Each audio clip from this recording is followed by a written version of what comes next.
I'm Jacqueline Hetchkoff, and today is June 10th, 1990, and I'm speaking with Terry Freudenthal. And I'd like to begin by asking you what life was like for you as a Jew in your town or city before the war, and if you could describe as many things in detail as possible. Well, I was born in Wolfenbüttel, Germany, which is near Hanover, northern part of Germany, in 1929, and my maiden name was Teresa Moses. I came from a very happy, traditional Jewish home, had 6 wonderful, content, and healthy years as a child there. Then at the age of 6, I was turned down for my first year of school, which was a great disappointment to me. And the reason that the German government gave us was that I was underweight. We felt that this was a concocted reason, and just because anti-Semitism had already started. As a result, by the way, I do want to indicate that I was a very healthy child and very strong and vigorous. I used to do a lot of climbing into trees and such. So we really felt that this was no reason to keep me out of school. Then the following year, when I was 7 and I was allowed to go to school, I was the only 7-year-old in the first grade, and also the only Jewish child in school. And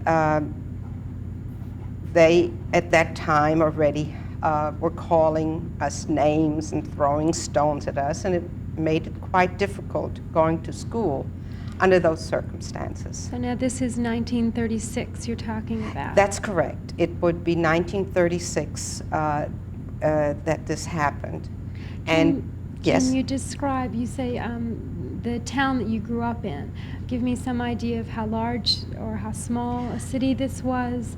It obviously wasn't the very large cities that we're familiar with in Germany. That's right. Wolfenbüttel would be known as a small city, not a town, but as a small city. It was a very cultural city. It had universities, and a very interesting point about Wolfenbüttel too, it had the only Jewish, I'm trying to translate it now, for children, boys who were not well behaved would be sent to Wolfenbüttel to a special school where they would have a little stricter supervision.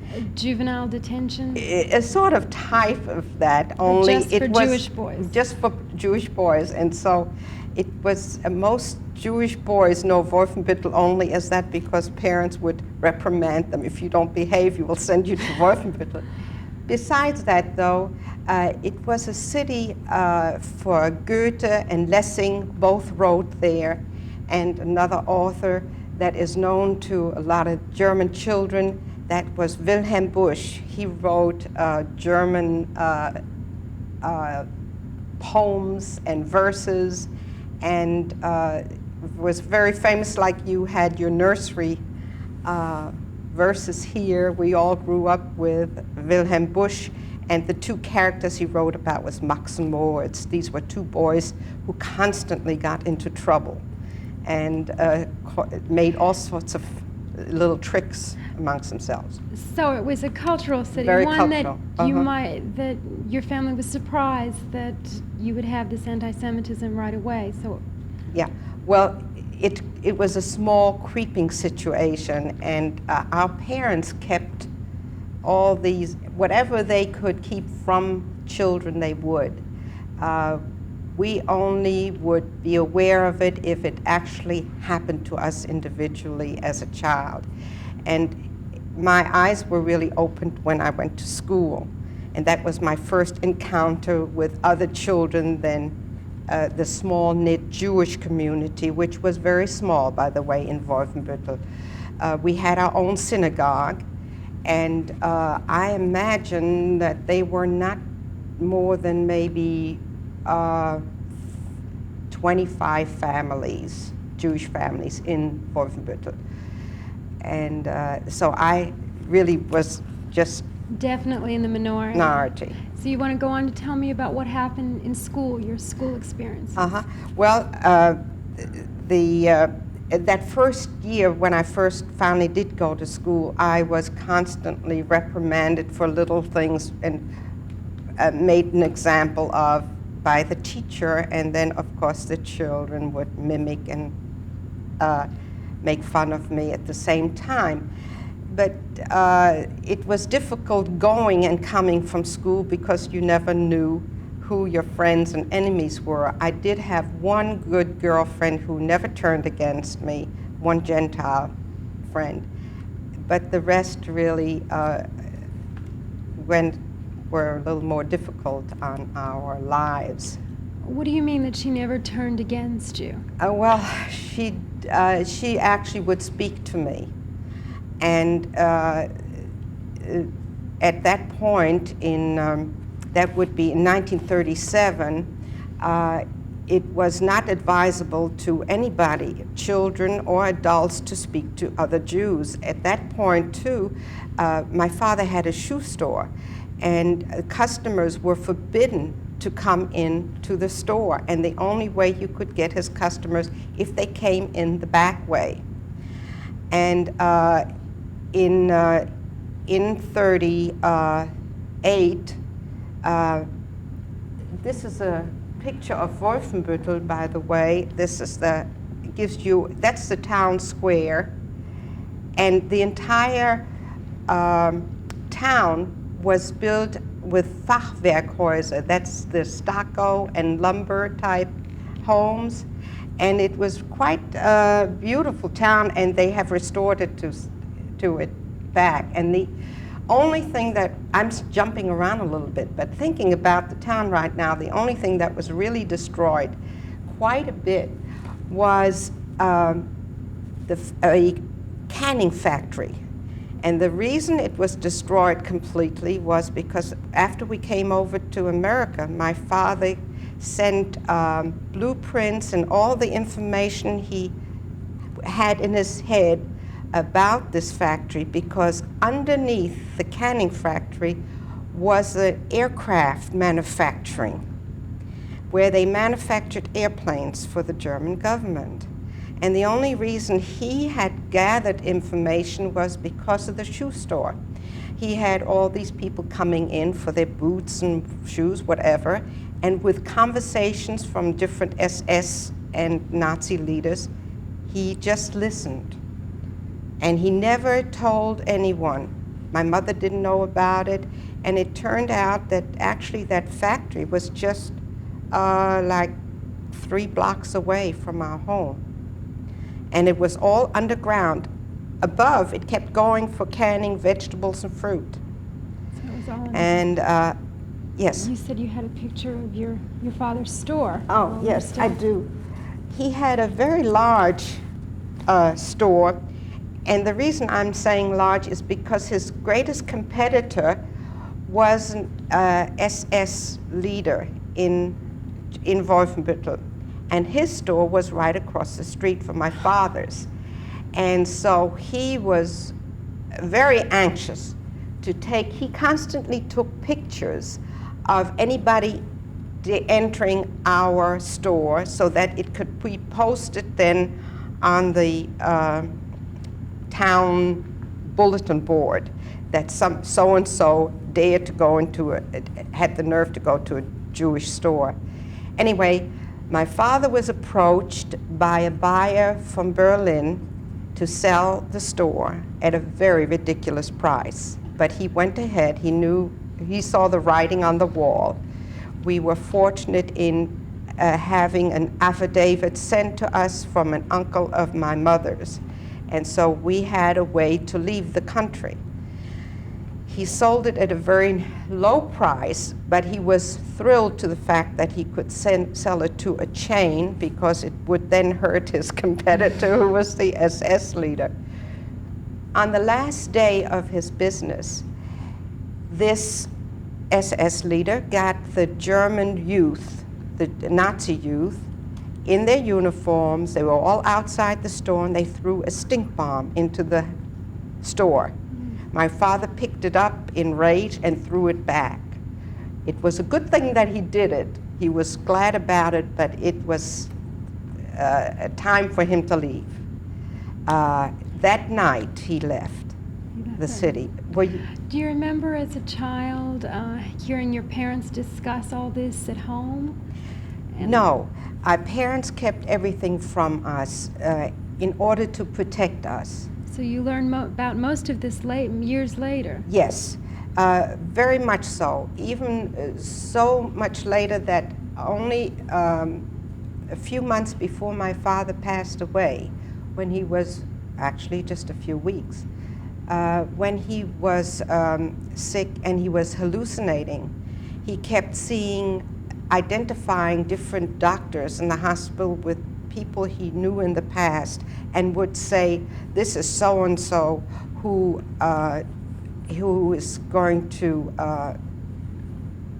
go after us, and he poisoned this. He came out with some terrible, fearful situations which he never told us about. And I don't even think my mother knew about some of the situations. And it was quite frightening for me to hear all this that he had lived with in all these years, maybe couldn't even tell us anymore, after it had passed. I'm sort of rambling on, but... I have a question. Do you remember what your parents said to you when you were, 9 years old at the time, when they sat the family down and said, we are going to leave Germany? Did they explain why? Well, what exactly did they say? If they were trying to keep it from you, what? All right. What happened is that night my father, who had, by the way, had been pulled in many times to the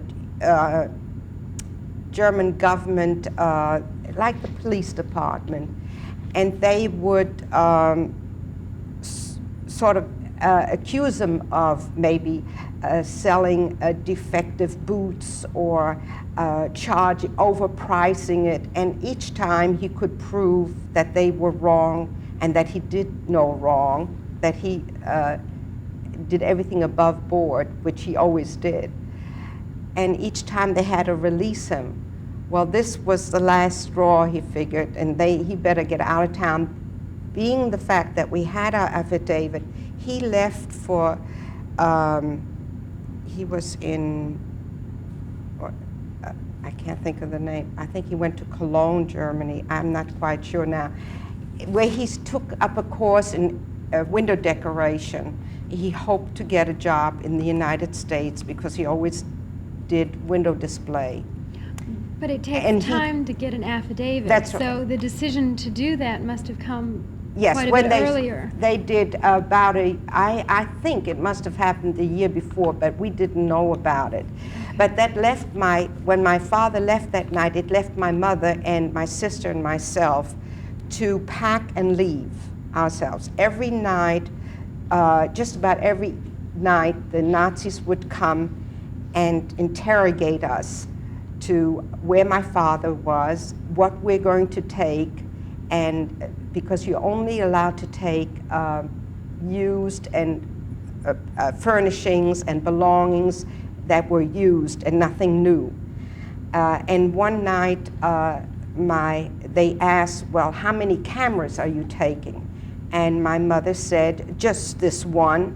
And my sister popped up and said, but mother, we have 2 cameras.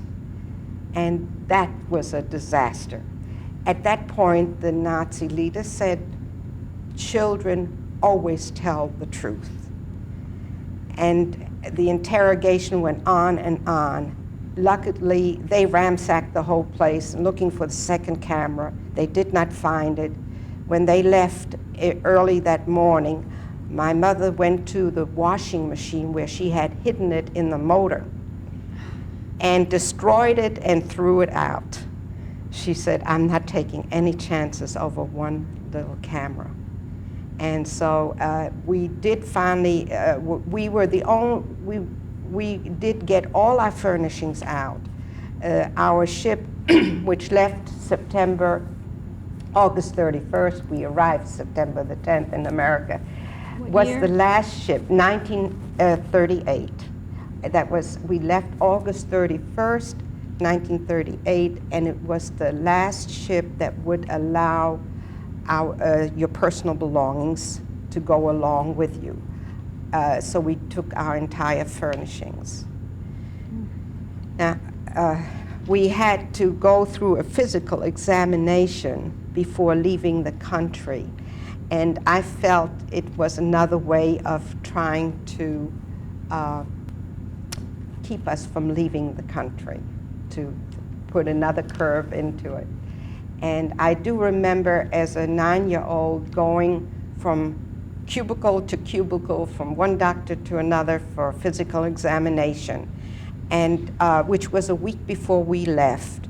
And just 2 days before we were to board ship, the head doctor told my parents that all were well except that I had a curvature of spine and would not be allowed to leave the country.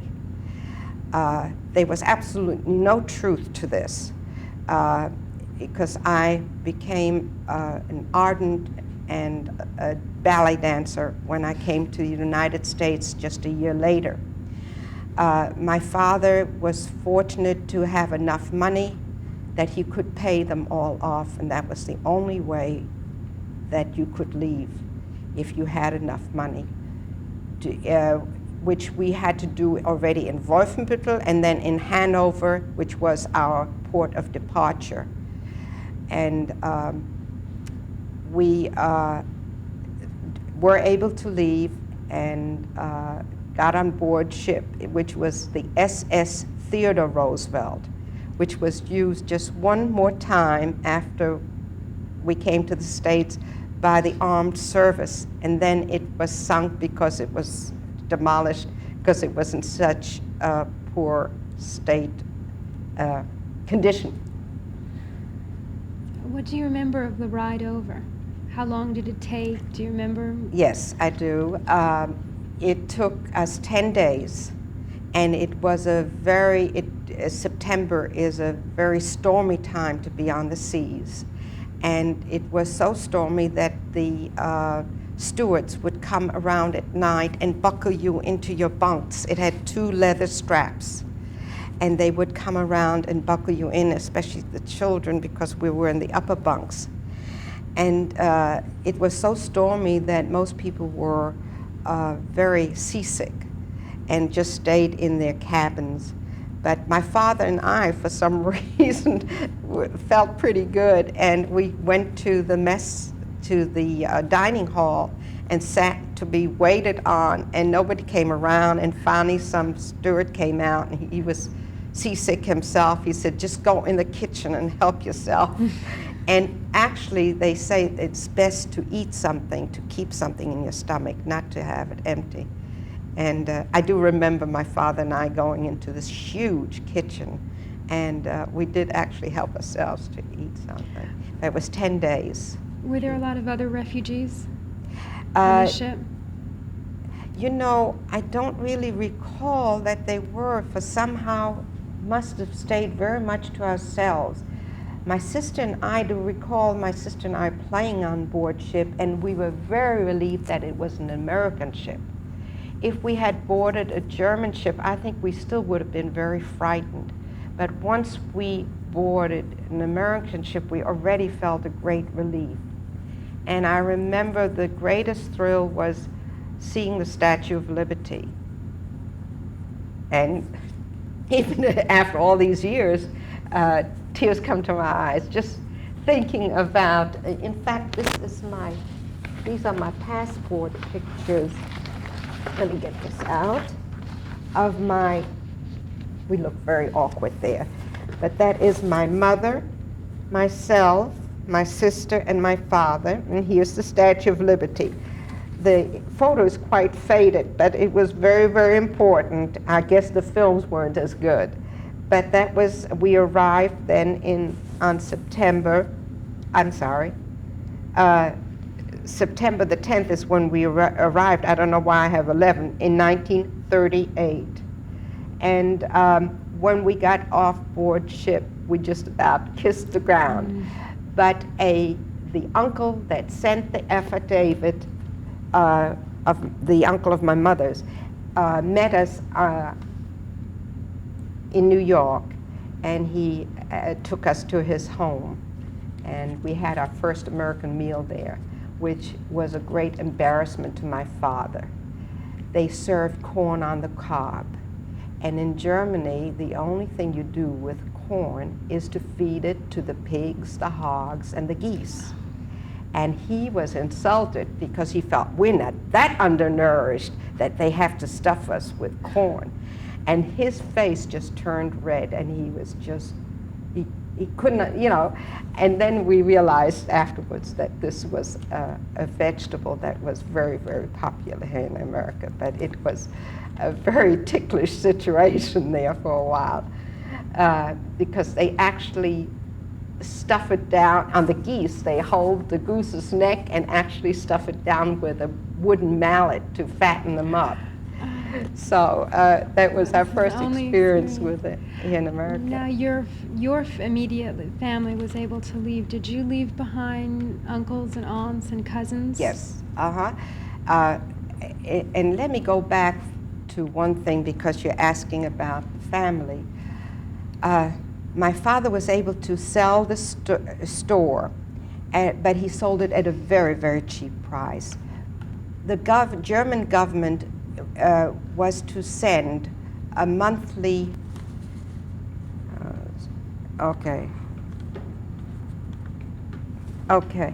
now we left off that I was talking about your uncles, your aunts, cousins that you left behind, and your grandmother. The payments to my grandmother. You tell me when you start again. Anytime. The payments never arrived. They were to send, we also left a lot of money behind with the German government. And they had said that they would send, I don't know the amount because my parents never told me, a certain amount was to be sent from the business that my father sold and his bank account to my grandmother in Friedenthal, where my father came from. My mother came from Frankenberg. These are two very, very small towns. And their anti-Semitism did start earlier than in Wolfenbüttel. And I lost that grandmother of mine, that was my father's mother. She was taken to Theresienstadt and died there. And two uncles and aunts and several cousins all died in concentration camps. My father's brother got out of Germany by going to Holland, and then from Holland he came to America. But that was only because my father was able to get a visa for him and his wife. And I remember to this day very clearly my father, who, by the way, I'm jumping around, but we left, the German government only allowed you $50 per person. So when we left Germany, we had $200, my father had $200 in his pocket. But he was glad that we got out. He didn't care about what was left behind, and we were ready to start a new life when we come to America. My father worked in a bakery, mopping up the floors. So many refugees came over at the same time that it was very difficult to find a job, and you took anything in order to survive. And my mother, who never worked in her in her life. She was a housekeeper. She helped my father in the shoe store quite a bit, did house cleaning. She earned money by cleaning other people's apartments. And then after a few years, I believe 2 years later, my father got a job in a display house in New York, and which he kept for 25 years. And he saved money so that he could put when you send a visa to someone, you have to vouch for them and put a certain amount of money. I think it was $1,000. I really don't know exactly the amount anymore. That has to be put in escrow in the bank in case they become a ward of the state, if there are any problem, so that the American government is protected. And so this was quite difficult for my father to gather up all this money so that he could send the visa, but he managed because it was a very, very cold winter, and every night after work he went from door to door of anyone he knew to ask for a little bit of money, whatever they could spare, so it could be sent over to Germany to get my uncle out and his wife, and he did. So he was only able to get his uncle and his brother and his wife out. They were the only one. And what about your mother's siblings? On my mother's side, we also, my mother's side, we got, and I remember they were trying to collect money there for a sister of hers that was still out. 2 sisters did come over to the United States, also through the same uncle's visa. And one sister also with her husband and child were in Holland. And their story is unbelievable. They were taken underground by Gentile people, and they were separated and lived underground for years until the American army came and after the war was over, and when they came out, the mother and child were taken care of by one family, and the husband was underground by another family. And they were actually just 2 or 3 blocks away from each other, and didn't know for several years. I think it was a period of 3 years. And when they came out, they had so many different ideas and ways that it broke up the family. The mother committed suicide because they could not get together as a family again. Apparently, this was your aunt. This was my aunt. Apparently, my uncle had befriended another woman, and she could not take the stress and strain anymore of everything that went on, and then this falling apart. So my niece, my cousin, her daughter, was taken care, was put in a home with nuns, and nuns took care of her for 2 years before she was, it could have been more than that, before she was able to come to the United States. We got her over then. She came to the United States, and she was raised by nuns, and to this day she is still in touch with them in Holland. The town is Hale in Holland, and it was her English teacher. The nun was her teacher too, and she came to the United States a few years ago and visited my niece, my cousin, I keep getting it, my cousin, who is just a year younger than I am. Did she live near you in New York when she came?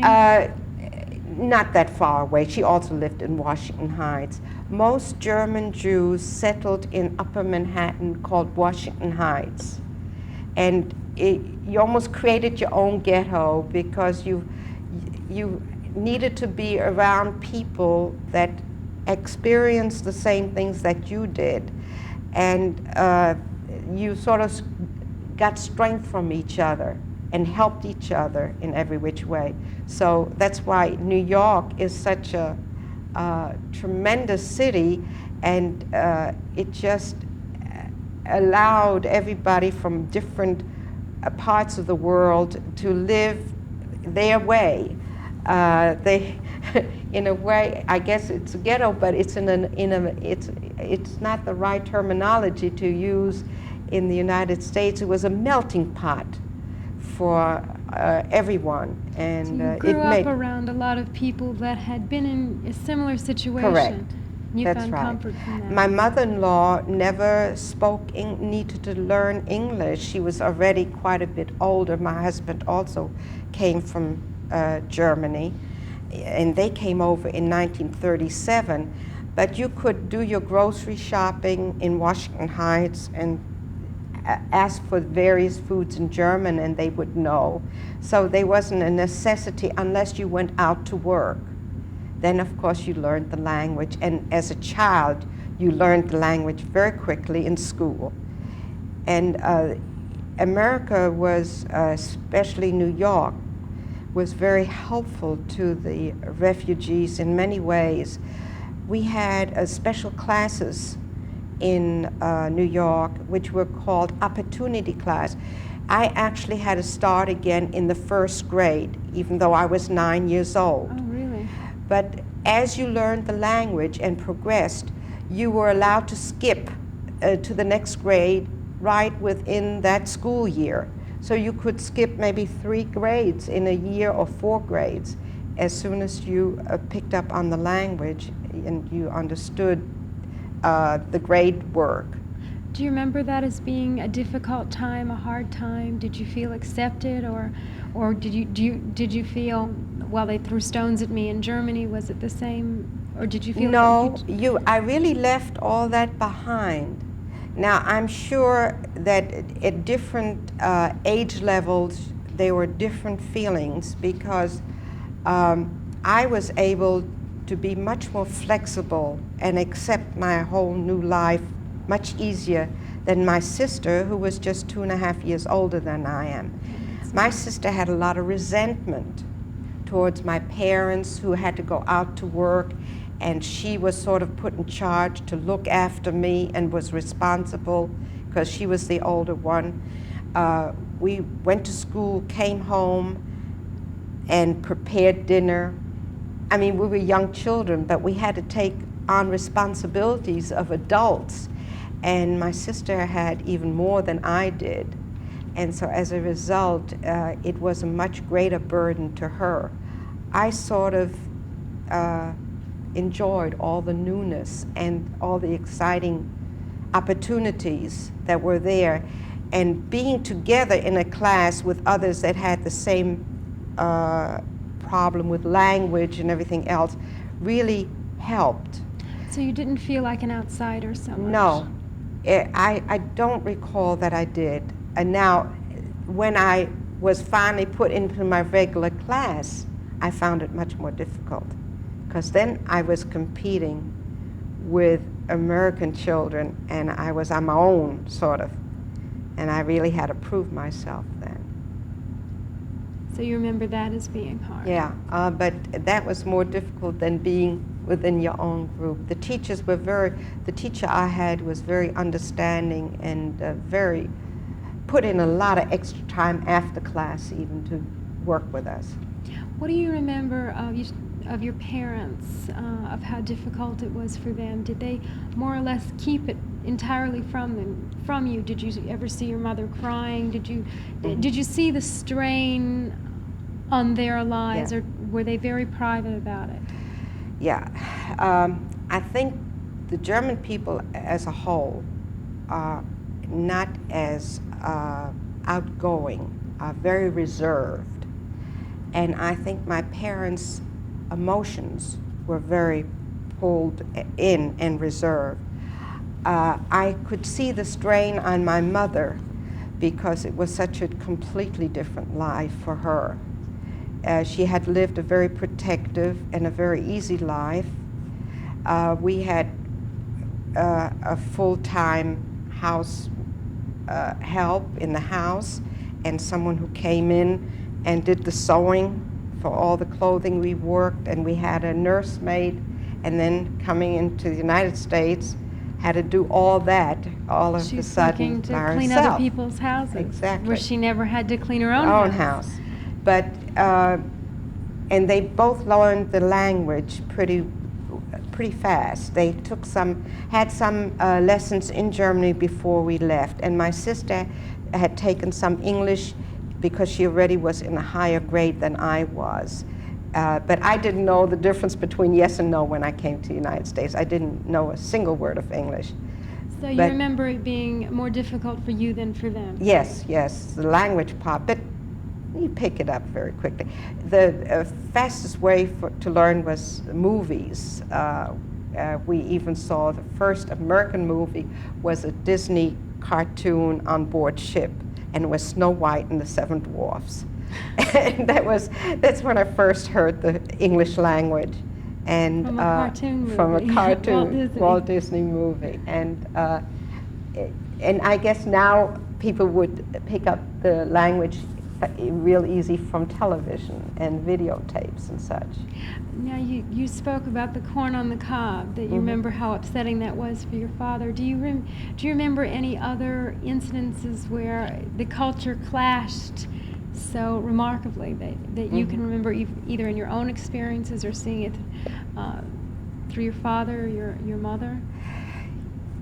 There were, that really stands out in my mind, and I think after that we sort of were so close-knit as a family. We really, other than going to work and to school, we really kept to ourselves a lot.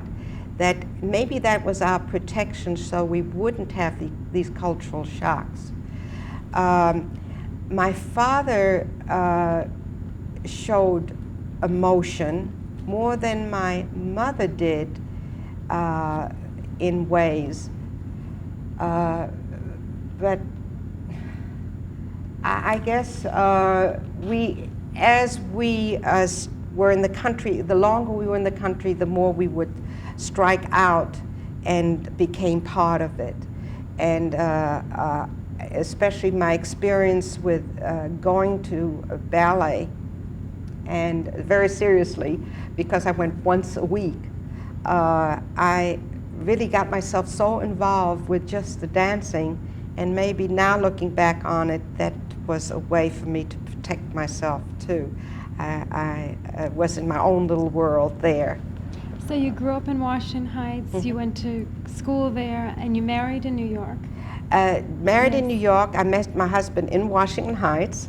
Like most German Jewish people, we lived there, and we met up there, and but we moved immediately to Nashville because he was traveling in this area, and chose Nashville because his cousin Ernest Freudenthal lives here in Nashville, and it was centrally located for his territory. It's a very interesting situation, the fact that my husband was in the American Army after he came over, and you automatically became an American citizen once you were inducted into the Army. And this, of course, I didn't know till years later because we didn't know each other till years after the war. He had, with the American Army, he was with the, gosh, he did interpretation. I can't think of the... Interpreter? Gosh. Can you cut it off? He was with the American Intelligence Unit, and they chose a lot of German refugees for this because they could listen in on the radios to the German government and interpret. And that's what he did. He was with the, and it so happens he was with the Tennessee infantry. And he wasn't even thinking about Tennessee at that time. He only moved to Tennessee years and years later. But he was back in Wolfenbüttel with the American Army. He saw the destruction of the factory that I was talking about. The FBI that never told my father anything about it except the fact that they acknowledged receiving the plans and the description and whereabouts. And we did read in the newspaper about a year later or so that there was a tremendous bombing in Wolfenbüttel. But Kurt, my husband, who passed away 5.5 years ago, actually was in that town and knew about the destruction. And the American army stayed in the main building there, like we have the Capitol here in Tennessee. They stayed, which was called the Weiße House, like we call here the White House.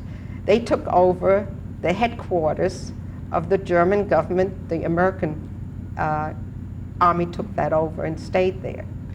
Coming back to the bombing of the canning factory, Mm-hmm. you said you didn't find out till years later that your father had even sent in these plans.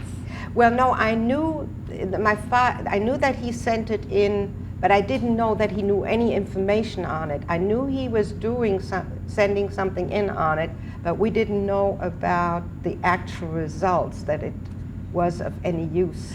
And you mentioned something about reading in the newspaper. What do you remember reading in the newspaper about the war and what was happening to the Jews? That certainly could you tell me more about what you read and what you knew during the war?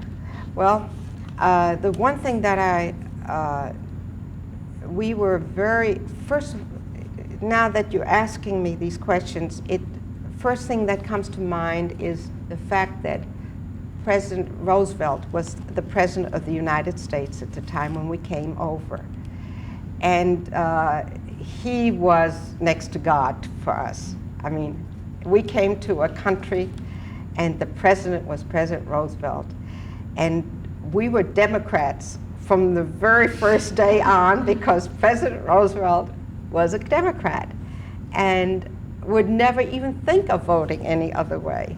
Now, years later, we find out that Roosevelt wasn't really the greatest friend as far as helping getting the Jews out.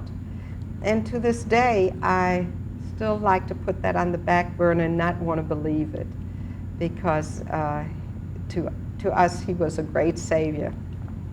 He really was.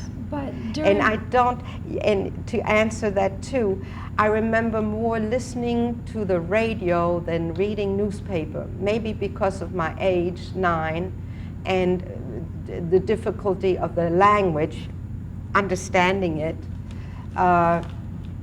And I don't recall enough being written about the Jews in Germany. What about after the war?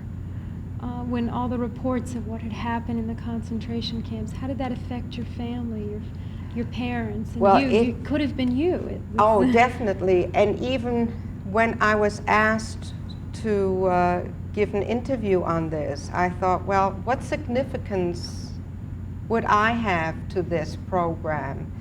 I was lucky enough not to have gone through concentration camp and have this horrible experience behind me. And yet, thinking about it, and after I was called once more, I thought, well, maybe there is something I can add to the story so that that people in the future would be prepared a little bit better in recognizing what can happen. The writing on the wall and talking about the significance of what you have to say now, yeah. In terms of being able to tell what kind of things can to look for. The danger signs. Yeah, danger signs. Let me give this some thought.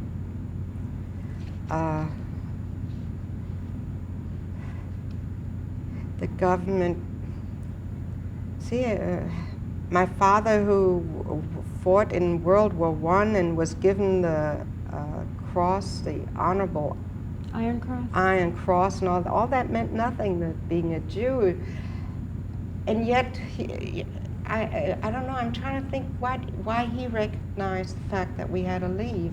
I guess just that it became difficult to live there in normal situations. I'm trying to come up with something to tell people. Now, you were the first of your family to leave, or Yeah, had some we of your were other aunts? no, and we were the uncles? first ones. So The others didn't want to leave, like that uncle that I told you about. He said he saw no reason to leave. That the town would support him, and Was he he saw living no in the same danger. town? He lived with his mother in the town where my father came from, in the small town, and yet the synagogues were burnt. I guess I never mentioned the fact that we weren't allowed to go to any cultural or school after the. Did I jump over that completely? I think Yeah, well, I go had back 1 year to of tell me school, about and then we weren't allowed. I think the fact that they didn't allow us to go to any cultural functions or parties or gatherings, swimming, music lessons, and all that was canceled out for any Jewish person. And I guess that would have been a sign. You said something about school. Were you not allowed to go to school at some That's point? right. Only 1 year of school I had. And how long were you out? Where did you go to school after that? I had to stay at home. So you were at home for how long?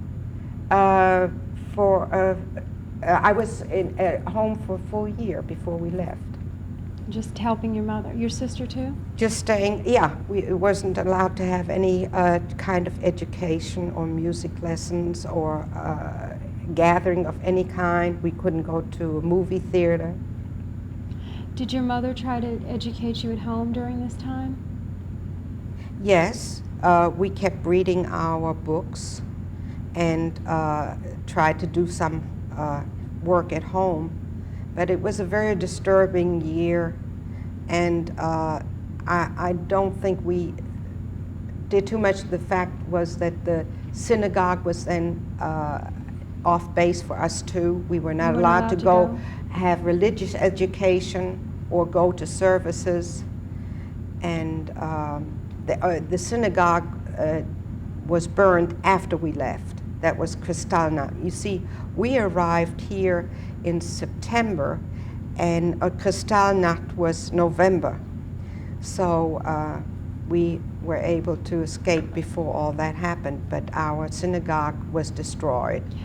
Now, I know it's a lot of years ago. You were 8, and that year that you were out of school, but do you remember how you felt about being Jewish that year that you had to stay home with your mom and your sister, Mm-hmm. and you couldn't go to the movies, and you couldn't go swimming, and you couldn't go to services, and particularly not being able to go to school?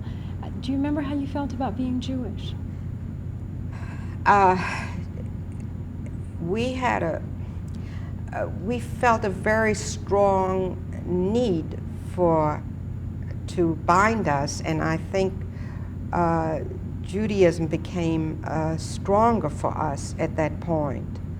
My parents kept a kosher home in Germany, even though we were really more conservative than their parents were. But we kept a Orthodox Jewish home because of their parents and relatives. They were all very Orthodox. And when we came to the United States, we were more conservative.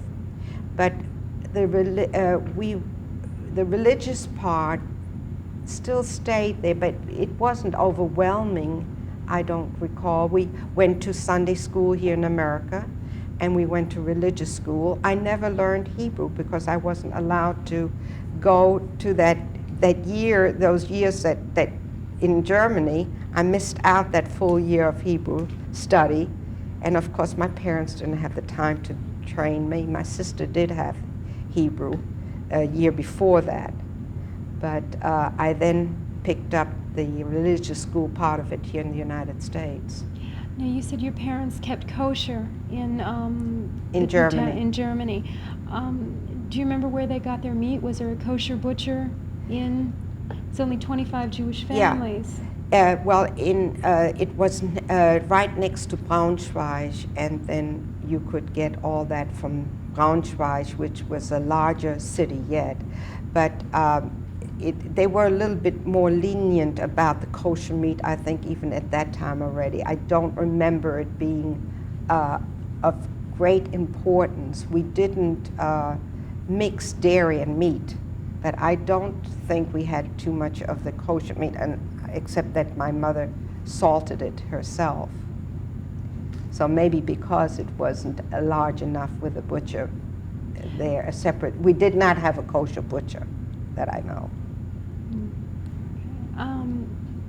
So you feel that your religious practice did change somewhat when you moved to America?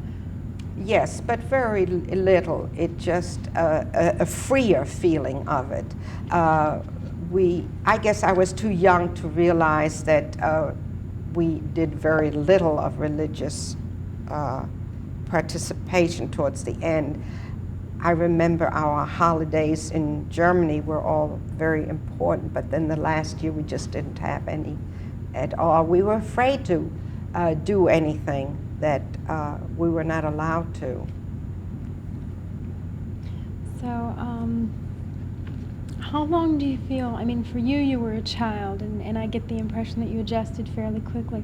Do you think your parents ever felt at home in America? Did it take them a long time, or did they adjust? No, they had some difficult years in the beginning to start all over again, because they really literally had to start from the beginning and had 2 young children that they had to raise. But they, I think, adjusted very well. My father was a very hard-working man, and so was my mother. She really pitched in. And it was a very harmonious family. We just took one step at a time, and we were happy with every little addition. In order to help with a house, just about every family that came over in Washington Heights would take a larger apartment, and as an extra income, you would rent out a room and then have room and board, and you make even more money. So we always had 2 boarders in our apartment, which gave a tremendous help financially to keep things going. And my mother did the cooking, and they were, we had 2 boarders, had room and board for years, and that helped quite a bit. So they were very sure of their decision to leave, and they just worked toward that. Yes, there was never any, definitely. I mean, the writing was on the wall as far as my parents were concerned. They had to get out, and they had to get out then, even though a lot of people did not leave. My father tried to talk to several Jewish people in Wolfenbüttel itself to say, get out, do what you can, to get out as fast as you can, and everybody still felt that, oh, this can't happen to us. So it's just temporarily. It's going to pass. But so your parents were very short, both of them together. There was never any, well, like, say, your mother saying, well, look, everybody else is staying. That's right. But she was just as certain as That's you. right. And I think what helped was the fact that they had moved once before in their life. See, so often in Germany, just like here, you grow up in a town and you get married in the town and you stay in that town. When my parents got married, they moved, each one moved away from their town and settled in a new town and started their life there. And I think probably that made it gave them a little preparation, made it a little easier to have another move. Do you remember overhearing any arguments between your father and other townspeople, or your father and other relatives, about his decision to leave and his urging other people to leave with him? Yeah, we had the doctor that delivered me, Dr. Kirchheimer, was a very close friend of ours, and he couldn't understand this to happen, and hesitated to the end. But he did come out, and I think just a year later, I forget exactly, but he did make it out, but he would not help my father in making out this plan, blueprint, and such, and all the information for this plan, for this airplane manufacturing company, even though he knew about it. And when he was here in America, he still felt close to the German government. To this day, he corresponds with people in Germany. He said it still was, he felt like this was his country. It's difficult to put yourself into a situation of leaving America, going to another, and then shutting the door on the fact that you're an American, or that you had allegiance to America, or any connection to it. It's quite a change. But some people were able to do it and others weren't. Do you correspond with anyone in Germany? No, I have no desire. The German government will let you come over and visit and pay for your visit, your transportation, and your stay, and will wine and dine you. If you're a refugee from a particular town or something, the town will go all out to do it. I have absolutely no desire to ever go back to do that. I don't want to ever say thank you to anybody in the country of Germany. Even though we went back on business, it was my husband sold ribbons all over Europe for 7 years, including Germany, and we felt very uncomfortable every time we were in Germany.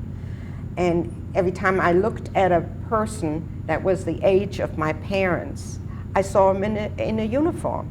I would visualize him in a Nazi uniform. And each time I would see somebody in the age of in that particular age group, I wonder, where were they? And what did they do against the Jewish people?